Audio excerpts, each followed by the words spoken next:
Shalom Bapak Ibu Saudara, selamat datang di Gibeon Church. Di sini bukan tempat untuk orang sempurna, tapi di tempat ini kita sama-sama disempurnakan oleh kasih dan anugerah Tuhan kita Yesus Kristus. Amin. Kita memasuki perenungan katekismus kita yang ke-10. Saya akan membacakan untuk pertanyaannya dan nanti kemudian kita sama-sama membaca untuk jawabannya. Pertanyaan ke-10, apa yang dituntut Allah dalam perintah keempat dan kelima? Keempat, bahwa pada hari Sabat kita menyediakan waktu untuk menyembah Allah secara bersama-sama maupun pribadi, beristirahat dari pekerjaan rutin, melayani Tuhan dan orang lain, dan menantikan Sabat yang kekal. Kelima, bahwa kita mengasihi Allah dan menghormati ayah dan ibu kita, tunduk pada disiplin dan didikan mereka yang baik. Kita baca bersama Imamat 19 ayat yang ketiga. Setiap orang di antara kamu haruslah menyegani ibunya dan ayahnya dan memelihara hari-hari Sabatku. Akulah Tuhan Allahmu. Bapak Ibu Saudara dipersilakan duduk. Bapak Ibu Saudara, bagian ini adalah dua perintah yang Allah perintahkan di dalam kehidupan kita. Di sini mengatakan bahwa yang pertama, perintah yang keempat, ingatlah dan kuduskanlah hari Sabat. Bapak Ibu Saudara, hari-hari ini kita hidup di tengah dunia yang begitu sibuk, dunia yang bergerak begitu cepat.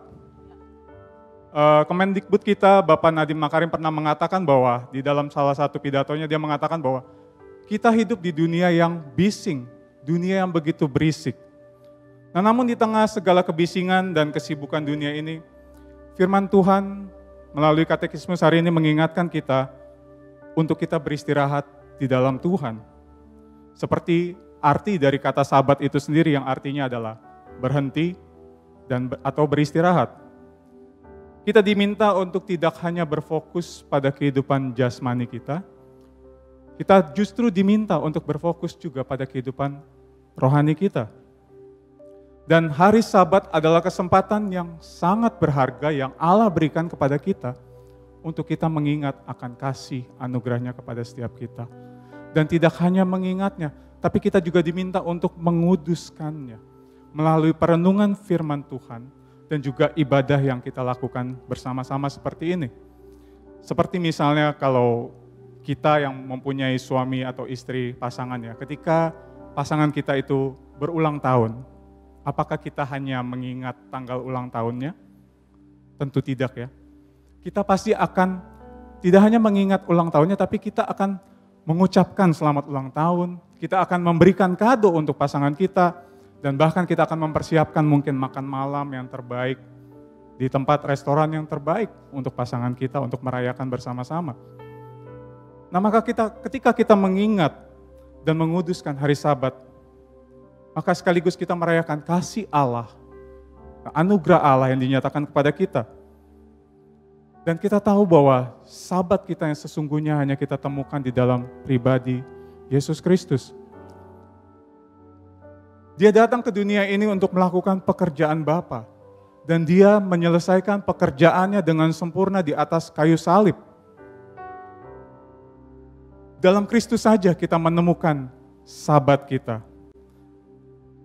Dan sukacita kita, kedamaian kita, hanya kita temukan di dalam pribadi Yesus Kristus. Amin. Dan berikutnya perintah kelima, dikatakan untuk kita menghormati orang tua kita.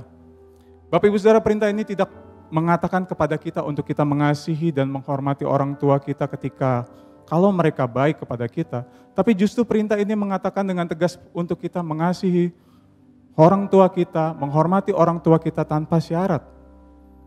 Saat kita melihat perintah yang kelima ini, dari kacamata Injil Bapak Ibu Saudara, bukankah perintah ini juga mengingatkan kita akan apa yang telah Allah lakukan di dalam kehidupan kita?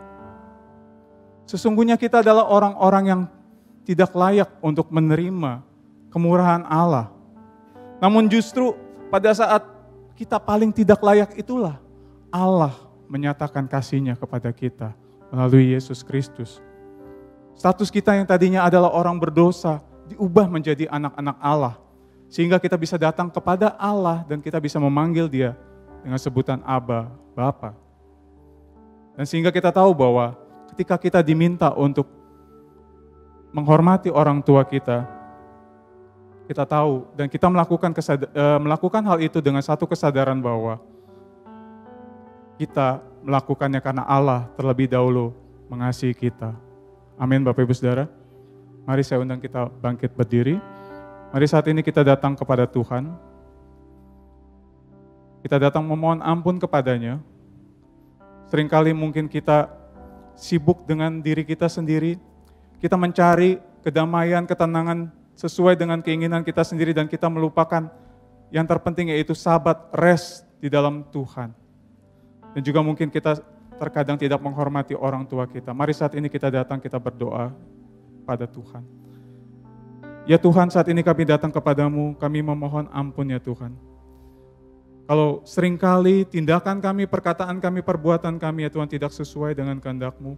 Kami mencari kehendak kami sendiri ya Tuhan. Kami mencari kedamaian kami sendiri. Padahal sesungguhnya kedamaian yang sejati hanya kami dapatkan di dalam Engkau ya Tuhan. Oleh sebab itu kami datang dan kami memohon ampun ya Tuhan. Allah Roh Kudus mohon tolong kami, tuntun kami untuk kami boleh bangkit dan boleh tetap berjalan di dalam kebenaran-Mu ya Tuhan. Terima kasih ya Tuhan, di dalam nama-Mu Yesus Kristus kami berdoa dan kami mengucap syukur. Amin.